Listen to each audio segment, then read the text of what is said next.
Nós temos estado esta semana a falar de aspectos que são importantes no âmbito do ensino, mas temos assim um elefante enorme e ninguém está a fazer um addressment da situação. Eu começo a ficar um bocado saturada de estarmos a falar de aspectos quantitativamente menores e não estarmos a falar do aspecto essencialmente maior, que é a forma como os professores neste país são destratados. Nós falamos ainda esta semana de um jovem, coitadinho, que foi bárbaro e selvaticamente agredido, supostamente, por um professor.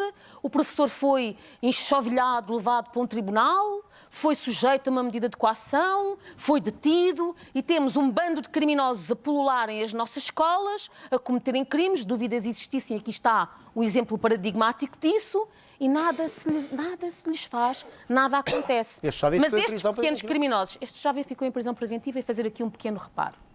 Há uns dias foi dito aqui que tinha sido cometido um crime, o jovem tinha 16 anos e a expressão que foi usada foi mas não é um crime porque ele tinha 16 anos. Quando se comete um crime, independentemente da idade, um crime é um crime. O que acontece é o ordenamento jurídico tem formas diferentes de lidar com esse mesmo crime.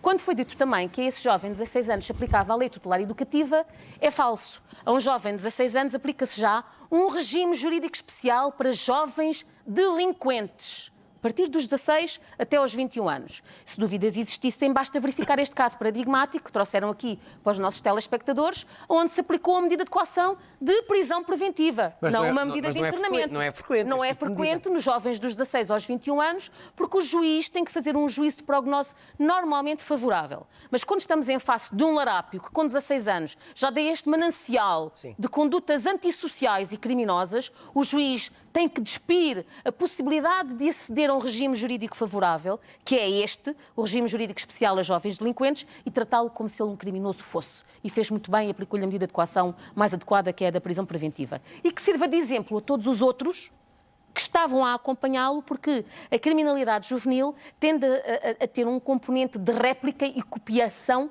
muito forte. Mas dizer ainda mais.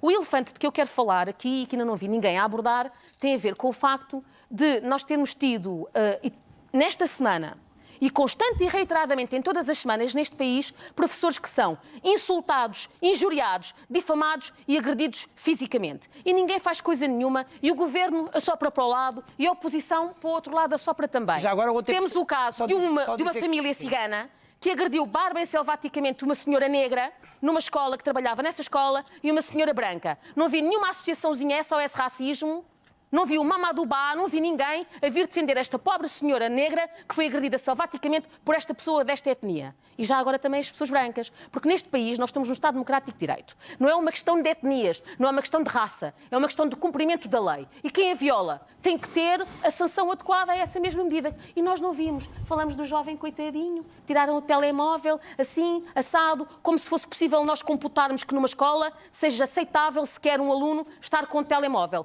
E a culpa é de quem? É dos paizinhos que deseducam estas crianças e querem que os nossos professores, coitados, lembro-vos que os professores da União Europeia, quando comparados com os portugueses apresentam o maior índice de burnout. Eu nem simpatizo com ela, mas há um estudo da senhora professora a doutora Raquel Varela, que tem quase 19 mil pessoas que foram alvo do estudo que ela fez, e 74% dos nossos professores estão em burnout. Somos o segundo país da União Europeia em que os professores menos recebem salários condignos. E ao contrário daquilo que vocês possam pensar, que eles têm muitas férias, não as têm, porque enquanto vocês pensam que eles estão de férias, estão em atividades escolares para fazerem duas coisas: ensinar, que é a função deles, e educar, que é aquilo que muitos pais não fazem.